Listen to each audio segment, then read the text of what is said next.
Hello, I'm Alex from IGN, and over the course of the last month, we've been going through IGN's favourite games of all times, personal favourites of our editors. Now, today it is the turn of Daniel Krupa.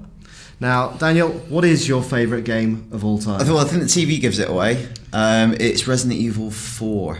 Why Resident Evil 4? There's loads of reasons why. I could probably talk about Resident Evil 4 for quite a long time.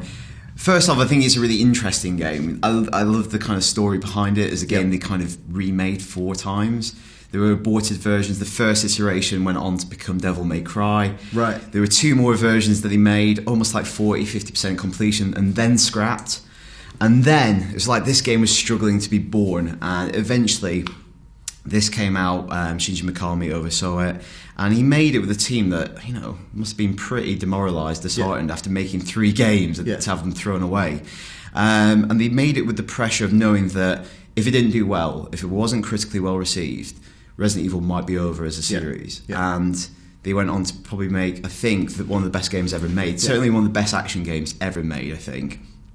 Which in itself created a bigger problem for Resident Evil, because I don't think it's ever been able to be that good again. Right. So they might have saved the series, but I think they doomed it at the same time.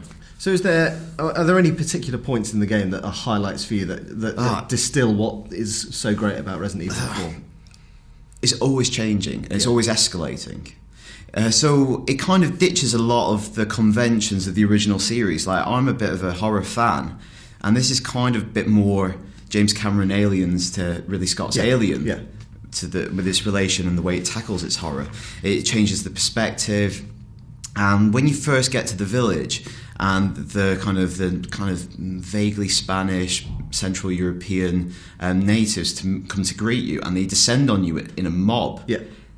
That is like seared on my memory. I remember that moment. Truly terrifying and panic-inducing in a way that the original Resident Evil was kind of tense and suspenseful, and things would make you jump.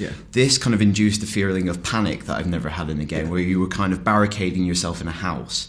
Or another one when you saw the guy with the Hessian bag over his head, and you're like, what's he doing? And he turns around and he just runs at you with a chainsaw. What the hell are you meant to be doing? It's truly terrifying. And there's so many elements of it. You can tell it's been such a seminal game. There's so many elements that have lived on, and games have kind of inherited the over-the-shoulder perspective, the zoom into aim, quick time events. I don't think they've ever been as good as they are in Resident Evil 4. So they work in the context of this game, whereas they've probably ruined other games that have come after, because they've just not been that good. There's loads of other memories, like the item guy, the guy who sells you stuff, the what are you buying, what are you selling. That's so weird that he's everywhere, and he's like so broadly comical. Like, it's not a narratively sophisticated game, because it's like loads of B-movie tropes, but what's at its heart is this brilliant action game that's always escalating. So whether it's the first boss, where you're the Del Lago, where you're on the little boat, and it's kind of like the end of Jaws, where you've got to throw a harpoon at it, and the sense of kind of scale of how tiny you are and how huge this creature is, and that's the first boss in the game. It's like, bloody hell, where's it going to go from here? And it's always changing. You get to the castle, it changes again. You get to the laboratory at the end, it changes, and then it even ends with you on a jet ski.